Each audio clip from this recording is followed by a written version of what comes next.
வணக்கம். ஜெம் செய்திகளுக்காக நான் உங்கள் குணா. இந்திய நேரப்படி மாலை 6 மணி விரைவுச் செய்திகள்.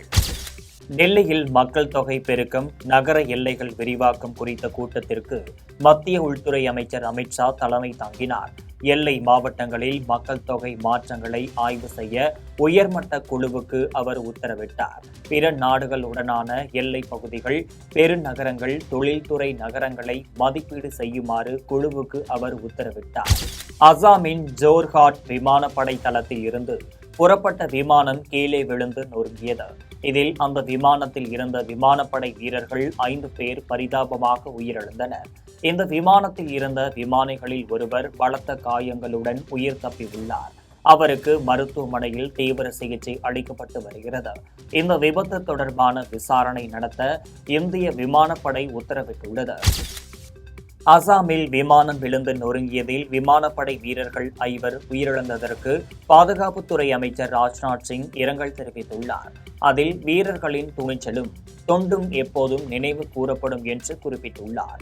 விபத்தில் உயிரிழந்தோர் குடும்பங்களுக்கு ஆழ்ந்த இரங்கலை தெரிவித்துக் கொள்வதாகவும், இந்த துயரமிகு நேரத்தில் நாடே அவர்களுக்கு ஆறுதலாக இருப்பதாகவும் தெரிவித்துள்ளார். அதிமுகவில் இருந்து விலகிய பாலகங்கா சென்னையில் அமைச்சர்கள் புஷி ஆனந்த், ஆதவ் அர்ஜுனா, ராஜ்மோகன் ஆகியோர் முன்னிலையில் தாவேகாவில் இணைந்தார்.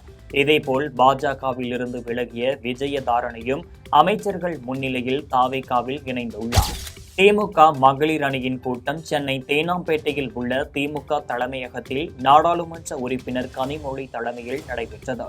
இதில் மாநிலம் முழுவதும் இருந்து வந்திருந்த திமுக மகளிர் அணியினர் கலந்து கொண்டனர். சட்டமன்ற தேர்தலில் திமுக தோல்விக்கான காரணங்கள், கட்சியை வலுப்படுத்த எடுக்க வேண்டிய நடவடிக்கைகள் பற்றி இந்த கூட்டத்தில் விவாதிக்கப்பட்டது. கர்நாடகத்தில் முதலமைச்சர் சிவகுமார் தலைமையிலான காங்கிரஸ் அரசின் ஆலோசனை கூட்டம் பெங்களூரில் உள்ள தலைமை செயலகத்தில் நடைபெற்றது. இதில் அமைச்சர்கள், அனைத்து மாவட்ட ஆட்சியர்கள், மாவட்ட காவல் கண்காணிப்பாளர்கள் ஆகியோர் கலந்து கொண்டனர். கோவையில் வருவாய்த்துறை அமைச்சர் செங்கோட்டையன் செய்தியாளர்களிடம் பேசினார். அப்போது தமிழகத்தில் மின் பயன்பாடு தொடர்ந்து அதிகரித்து வரும் நிலையில் அதற்கேற்றபடி தேவையான கட்டமைப்பு வசதிகளை திமுக அரசு உருவாக்கவில்லை என்று குற்றம் சாட்டினார். சென்னையில் 3500 மெகாவாட் மின்சாரத்தை மட்டுமே கையாளும் திறன் உள்ள நிலையில் இப்போது 5000 மெகாவாட் மின்சாரம் பயன்படுத்தப்படுவதாக தெரிவித்தார்.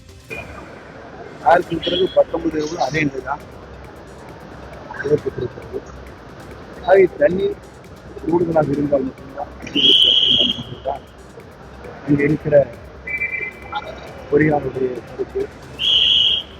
காவிரி மனநிலைக்கு தான் முதலமைச்சர் அவர்கள் நேற்றையும் பாரதத்தோடு சேர்ந்திருப்பது நமக்கு தேவையான நீரை இதுபோன்ற குறிப்பிட்ட காலத்தில் விட வேண்டும் என்று கோரிக்கை வைக்கிறார். பீகார் மாநிலம் பாட்னாவில் அமைச்சர் திலீப் குமார் ஜெய்ஸ்வால் செய்தியாளர்களிடம் பேசினார். அப்போது மம்தா பானர்ஜியின் அரசியல் செல்வாக்கு முடிந்துவிட்டது என்று தெரிவித்தார். மேற்கு வங்கத்தில் திரிணாமுல் காங்கிரசின் கீழ் நீண்ட காலமாக நடந்து வந்த குண்டர் தனம் சட்டமன்ற தேர்தல் முடிவுகள் அறிவிக்கப்பட்ட நாளிலேயே முடிவுக்கு வந்துவிட்டதாகவும், அந்த நாளை வங்காளத்தின் சுதந்திர நாளாக பலரும் கருதுவதாகவும் அவர் தெரிவித்துள்ளார். சென்னை நந்தனத்தில் உள்ள ஒருங்கிணைந்த கால்நடை பராமரிப்பு அலுவலகத்தில் சட்டப்பேரவை கூட்டத்தொடரை முன்னிட்டு அமைச்சர் ஸ்ரீகாந்த் தலைமையில் ஆலோசனை கூட்டம் நடைபெற்றது. கூட்டத்தில் கால்நடை பராமரிப்பு மற்றும் மீன்வளத்துறை குறித்து அதிகாரிகளுடன் அவர் ஆலோசனை மேற்கொண்டார். இதில் மீனவர் நலத்துறை செயலாளர் அனுஜ் ஜார்ஜ், மீனவர் நலத்துறை இயக்குநர் விஜய கார்த்திகேயன் உள்ளிட்ட துறை சார்ந்த அதிகாரிகள் கலந்து கொண்டனர். காஞ்சிபுரம் தொகுதி சட்டமன்ற உறுப்பினரும் வனத்துறை அமைச்சருமான ரஞ்சித் குமாரை இந்திய யூனியன் முஸ்லீம் லீக் நிர்வாகிகள் மரியாதை நிமித்தமாக சந்தித்து சால்வை அணிவித்தனர். இதில் முஸ்லீம் லீக் மாவட்ட தலைவர் அல்லா பக்ஷ், மாவட்ட மாணவரணி தலைவர் அப்ரோஷ், மாணவரணி செயலாளர் சலாவுதீன் உள்ளிட்ட நிர்வாகிகள் கலந்து கொண்டனர். மத்திய வணிக மற்றும் தொழில்துறை அமைச்சர் பியூஷ் கோயலின் பிறந்த நாளையொட்டி தமிழக பாஜக தலைவர் நயினார் நாகேந்திரன் தனது சமூக வலைதள பக்கத்தில் வாழ்த்து தெரிவித்துள்ளார். அதில் அமைச்சர் பியூஷ் கோயல் நல்ல உடல் நலத்துடன் பல ஆண்டுகள் மக்கள் சேவை செய்ய எல்லாம் வல்ல இறைவனை வேண்டிக் கொள்வதாக குறிப்பிட்டுள்ளார். தருமபுரி மாவட்டம் தொப்பூர் கணவாய் பகுதியில் உள்ள தேசிய நெடுஞ்சாலையில் லாரி, இருசக்கர வாகனங்கள், 3 கார்கள் ஆகியவை அடுத்தடுத்து மோதிக்கொண்டனர். இதில் லாரி ஓட்டுநர்கள் உட்பட 3 பேர் படுகாயமடைந்தனர். அவர்களை காவல்துறையினர் மீட்டு மருத்துவமனைக்கு அனுப்பி வைத்தனர். இதுகுறித்து காவல்துறையினர் தீவிர விசாரணை மேற்கொண்டு வருகின்றனர். தேனியில் அரசு சார்பில் நலத்திட்ட உதவிகள் வழங்கும் விழா நடைபெற்றது. இதில் அமைச்சர் நிர்மல்குமார் கலந்து கொண்டு மாற்றுத்திறனாளிகள் 83 பேருக்கு இருசக்கர வாகனங்கள், பெண் குழந்தைகளுக்கு பாதுகாப்பு சலுகைகள், கடன்கள் ஆகியவற்றை வழங்கினார். மொத்தம் 229 பயனாளிகளுக்கு 4,21,00,000 ரூபாய் மதிப்பிலான நலத்திட்ட உதவிகளை அமைச்சர் நிர்மல்குமார் வழங்கினார். புதுக்கோட்டை மாவட்டம் கல்லாலங்குடியில் சேஷாய் சமுத்திரம் குளத்து பகுதியில் உள்ள ஆக்கிரமிப்புகளை அகற்ற நீதிமன்றம் உத்தரவிட்டிருந்தது. இந்த நிலையில் இன்று அளவீடு செய்வதற்காக அதிகாரிகள் வந்தனர். அதற்கு எதிர்ப்பு தெரிவித்து அந்த பகுதியில் உள்ள பொதுமக்கள் புதுக்கோட்டை பட்டுக்கோட்டை தேசிய நெடுஞ்சாலையில் மறியல் போராட்டத்தில் ஈடுபட்டனர்.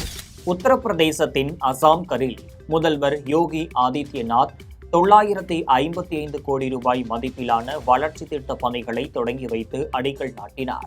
இந்த முயற்சிகள் மண்டலத்தில் உட்கட்டமைப்பு மற்றும் வளர்ச்சியை அதிகரிப்பதை நோக்கமாக கொண்டுள்ளனர் என்பது குறிப்பிடத்தக்கது. திருவாரூர் மாவட்ட ஆட்சியர் அலுவலகத்தில் உயர்கல்வித்துறை அமைச்சர் விஸ்வநாதன் தலைமையில் அனைத்து துறை அரசு அலுவலர்களுக்கான ஆய்வுக் கூட்டம் நடைபெற்றது. இந்த கூட்டத்தில் செய்தியாளர்கள் அமர வேண்டிய இடத்தில் தாவேக நிர்வாகிகள், கூட்டணி கட்சி நிர்வாகிகள் அமர்ந்தனர். இதனால் செய்தியாளர்கள் இடமில்லாமல் கூட்டரங்கிற்கு வெளியே அமர்ந்திருந்தனர். மாவட்ட ஆட்சியர் அலுவலகம் தாவேக கட்சி அலுவலகம் போல் காட்சியளித்தது. டெல்லி மாலவியா நகரில் நடந்த துயர சம்பவத்தின் போது துணிச்சலுடனும் விரைவாகவும் மீட்பு பணியில் ஈடுபட்ட பொதுமக்கள் மற்றும் மீட்பு பணியாளர்களை முதலமைச்சர் ரேகா குப்தா பாராட்டினார். உயிரிழந்தவர்களின் நினைவாக அஞ்சலி செலுத்திய அவர் அவர்களின் குடும்பத்தினருக்கு இரங்கல் தெரிவித்துக் கொண்டார். உத்தரப்பிரதேசம் கன்னோசி அருகே பாலார்பூர் குடியாவில் கனமழை பெய்ததால் வீட்டு மாடம் இடிந்து விழுந்தது. இதில் 8 பேர் இடிபாடுகளுக்குள் அடியில் சிக்கினர். உள்ளூர் மக்களின் உதவியுடன் அவர்களை இடிபாடுகளில் இருந்து மீட்டு சிகிச்சைக்காக மருத்துவமனையில் சேர்த்துள்ளனர். தமிழக நிதியமைச்சர் மரிய வில்சனுக்கு தூத்துக்குடி விமான நிலையத்தில் தமிழக வெற்றிக் கழகத்தினர் வரவேற்பளித்தனர். அதன்பின் தூத்துக்குடியில் உள்ள பனிமய மாதா பேராலயத்தில் அமைச்சர் மரிய வில்சன் வழிபாடு நடத்தினார். இதனைத் தொடர்ந்து செய்தியாளர்களிடம் பேசிய அமைச்சர் மரிய வில்சன் திருநெல்வேலி மாவட்டத்தில் செய்ய வேண்டிய பணிகள் குறித்து அதிகாரிகளுடன் ஆய்வு மேற்கொள்ள இருப்பதாக தெரிவித்தார். தமிழக பட்ஜெட் நல்ல விதமாக இருக்கும் என்றும் மாநிலத்தின் நிதிநிலை குறித்த வெள்ளை அறிக்கையை முதலமைச்சர் விஜய் விரைவில் வெளியிடுவார் என்றும் அமைச்சர் மரிய வில்சன் தெரிவித்தார். உலக புகழ் பனிமய மாதா கோயிலுக்கு இன்னைக்கு வருஷந்தோறும் வருவேன். இன்னைக்கு முதல் முறையாக அமைச்சரவையில் நான் பங்கேற்ற பிறகு முதல் முறையாக இங்கே வந்திருக்கிறேன். மாதாவோட அருள் வேண்டிட்டு ப்ளஸ் பண்ணிவிட்டு அவங்கள வேண்டிட்டு போக தான் இங்கே வந்திருக்கேன். இங்கேருந்து ஆரம்பிக்கிறோம் திருநெல்வேலி ஆய்வு கூட்டத்தை. ஸோ இப்போ நேரம் அங்கே தான் போகிறோம். மினிஸ்டர் இன்சார்ஜ் கொடுத்துருக்காங்க, ஆனரபிள் சீஃப் மினிஸ்டர். அவரோட கைடன்ஸ் படி, அவரோட அட்வைஸ் படி தான் இன்றைக்கி நடக்க போகிற இருக்கிற ஆய்வு கூட்டம் கலெக்டர் ஆஃபீஸில் நடக்க போகுது. அங்கேருந்து நம்ம அம்பாசமுத்திரம் மற்ற பகுதிகளுக்கு போயிட்டு மக்களை சந்தித்து அவங்களோட அதிகாரிகளோடு சேர்ந்து என்னென்ன வேலைகள் பெண்டிங் இருக்குது, என்னென்ன விஷயங்கள் முன்னெடுக்கணும்னு சொல்லிட்டு அந்த ஆய்வுக்கூட்டம் நடத்த போகிறோம். அதுக்கு தான் இன்றைக்கி வந்திருக்கு. தஞ்சாவூர் தலைமை அஞ்சலகம் முன்பு தமிழக விவசாயிகள் சங்கத்தினர் ஆர்ப்பாட்டத்தில் ஈடுபட்டனர். அப்போது கர்நாடக அரசு மேகதாட்டில் அணை கட்டுவதை தடுத்து நிறுத்த வேண்டும் என்றும் கூட்டுறவு கடன் சங்கங்களின் விவசாயிகள் பெற்ற பயிர் கடன்களை முழுமையாக தள்ளுபடி செய்ய வேண்டும் என்று வலியுறுத்தினார். அதே நேரத்தில் மேகதாட்டிலே அணை கட்டுவதை முழுமையாக தடுத்து நிறுத்த வேண்டும். காவிரி உரிமையை மீட்டு தர வேண்டும். மீட்பதற்கான முயற்சிகள் எடுத்துக்கொள்ள வேண்டும். மாதந்தோறும் நமக்கு கொடுக்க வேண்டிய நீரை பெறுவதற்கான வழிவகைகளை செய்ய வேண்டும். இதற்கு மேலாக எந்த விதமான அனுமதியும் இல்லாமல் கர்நாடகம் கட்டியிருக்கிற ஹேமாவதி, கெபினி அது போன்ற அணைகளில் இருக்கக்கூடிய நீர் அளவு எவ்வளவு என்பதை கண்டறிவதற்கு உண்மையறியும் குழு ஒன்றை அமைக்க வேண்டும் என்பதையெல்லாம் வலியுறுத்தி இப்பொழுது கண்டன ஆர்ப்பாட்டம் நடைபெற்றுக் கொண்டிருக்கிறது. நாகப்பட்டினம் மாவட்டம் பாங்கல் ஊராட்சியில் திமுக, அதிமுக ஆகிய கட்சிகளில் இருந்து விலகி தமிழக வெற்றி கழகத்தில் இணையும் நிகழ்ச்சி மாவட்ட இணை செயலாளர் லோகநாதன் தலைமையில் நடைபெற்றது. இதில் வைத்தியநாதன், முன்னாள் ஊராட்சி தலைவர் பாரதி, சுபாஷ் காந்தி உள்ளிட்ட 200க்கும் மேற்பட்டோர் தாவேகாவில் இணைந்தனர். இதில் ஒன்றிய செயலாளர் ராஜேஷ், பொருளாளர் பாலா ஆகியோர் கலந்து கொண்டனர். வேலூரில் அமைச்சர் விஜய் பாலாஜி தலைமையில் நலத்திட்ட உதவிகள் வழங்கும் விழா நடைபெற்றது. மாற்றுத்திறனாளிகளுக்கு 3 சக்கர வாகனத்தை சட்டமன்ற உறுப்பினர்கள் ஆட்சியர் லீலா அலெக்ஸ் ஆகியோர் வழங்கினர். இந்த வாகனங்கள் திமுக ஆட்சியிலேயே 4 மாதங்களுக்கு முன்பு வழங்கப்பட்டவை என்றும் தாவேக அரசின் ஸ்டிக்கர் ஒட்டி புதிதாக வழங்கியது போல் காட்டப்பட்டதாகவும் மாற்றுத்திறனாளிகள் குற்றம் சாட்டினர். வேலூர் மாவட்ட ஆட்சியர் அலுவலகத்தில் அமைச்சர் விஜய பாலாஜி தலைமையில் ஆய்வுக் கூட்டம் நடைபெற்றது. அந்த கூட்டத்தில் பேசிய அமைச்சர் விஜய பாலாஜி, மேலூரில் மாம்பழக்கூழ் தொழிற்சாலை, மகிமண்டபத்தில் சிப்காட் தொழிற்பேட்டை ஆகியவற்றை அமைப்பது குறித்து விரைவில் முடிவு எடுக்கப்படும் என்றார். இந்த கூட்டத்தில் எந்த உள்ளாட்சி பொறுப்பிலும் இல்லாத தாவேக மாவட்ட செயலாளர் வேல்முருகன் மேடையில் அமர முயன்ற போது அதிகாரிகள் அவரை கீழே அமர வைத்தனர். வேலூர் மாவட்டம் காட்பாடி அருகே முன்னாள் சட்டமன்ற உறுப்பினர் பார்த்திபனின் கார் கண்ணாடியை உடைத்து 1,20,000 ரூபாய் கொள்ளையடிக்கப்பட்டது. காரில் இருந்த பணத்தை கொள்ளையர்கள் திருடி சென்றது குறித்து அவர் புகார் அளித்துள்ளார். இந்த புகாரின் அடிப்படையில் வழக்கு பதிந்த காவல்துறையினர் கண்காணிப்பு கேமராவில் பதிவான காட்சிகளை ஆய்வு செய்து கொள்ளையர்களை தேடி வருகின்றனர்.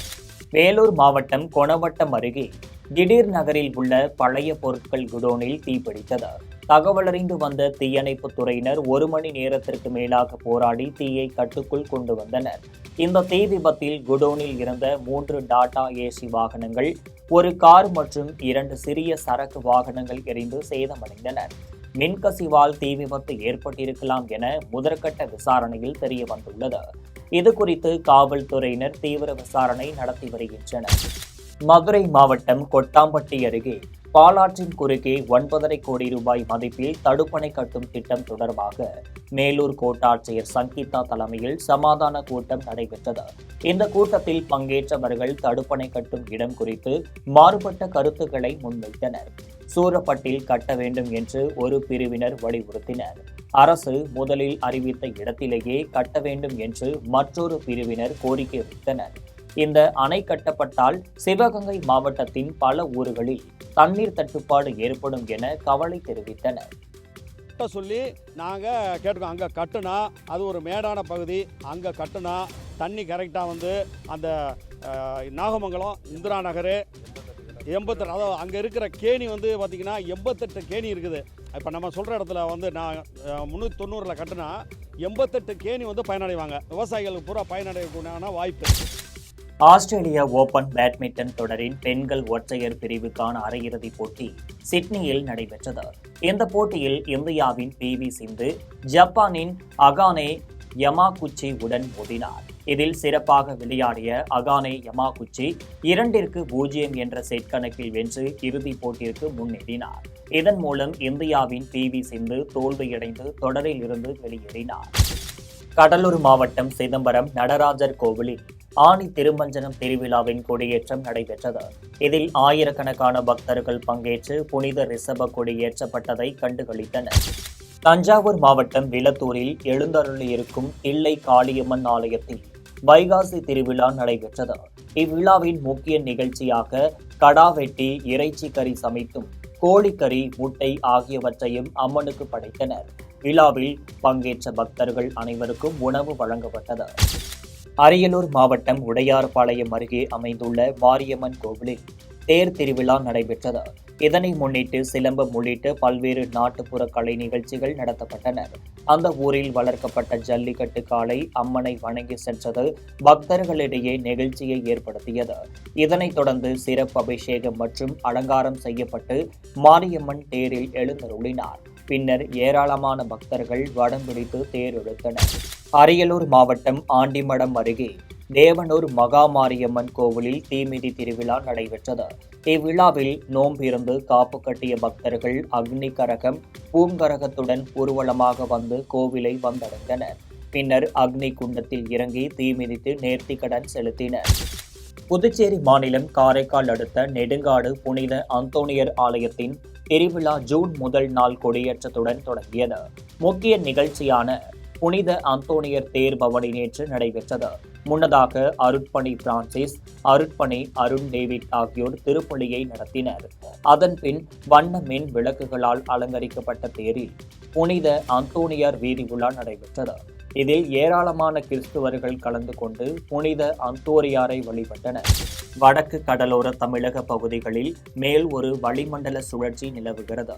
இதன் காரணமாக இன்று திருப்பத்தூர், வேலூர், திருவண்ணாமலை மாவட்டங்களில் ஓரிரு இடங்களில் கனமழை பெய்யக்கூடும் என்றும், சென்னை, செங்கல்பட்டு, திருவள்ளூர், காஞ்சிபுரம், விழுப்புரம், ராணிப்பேட்டை மாவட்டங்களில் ஒரு சில இடங்களில் லேசானது முதல் மிதமான மழை பெய்யக்கூடும் என்று சென்னை வானிலை ஆய்வு மையம் தெரிவித்துள்ளது.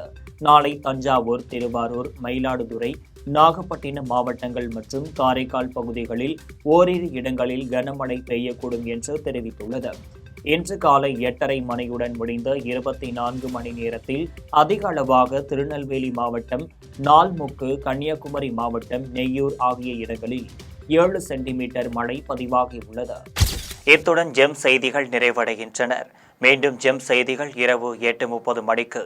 உடனுக்குடன் செய்திகளை காண gemlive.tv என்ற இணையதளத்தில் இணைந்திருங்கள். நன்றி, வணக்கம்.